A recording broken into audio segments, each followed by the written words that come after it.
Sabi nila wala daw lake o ilog sa Saudi Arabia. Pero totoo nga naman na wala talagang lake o ilog sa Saudi Arabia. Pero kaya nilang gumawa ng artificial na ilog at yan ang ipapakita ko sa inyo sa video ito. So nandito tayo ngayon sa isang lugar kung saan actually first time namin pumunta dito. Isang park daw ito na parang Luneta. So parang ito daw yung Luneta Park ng Riyadh. So titingnan natin kung anong makikita natin sa loob. Yan. So nandun ang gate sa unahan. Meron daw itong entrance pero hindi ko din alam kung magkano.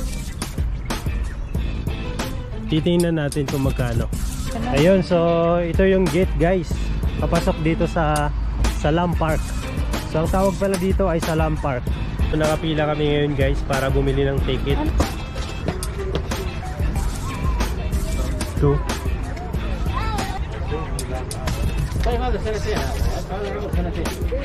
ayun guys, nandito na kami ngayon sa loob ng Salam Park. So ito pala yung itsura niya guys. Ayan o. So may artificial na tubig dito. Pwede kang sumakay ng mga bangka. Ewan ko kung magkano yung entrance or yung pamasahe para makasakay ng bangka. So napakalawak tong guys, parang dagat siya kasi umaalon-alon eh. Pero artificial lang yan guys. Yan, napakaraming tao dito. So first time namin pumunta dito. Ayun, so subukan nating maglakad-lakad guys dito sa loob ng Salam Park. Ayun sa Salam Park. At first time namin pumunta dito guys. At makikita mo naman na napakaganda yung mga tanawin dito guys. Dito ito mismo sa sentro ng Riyadh.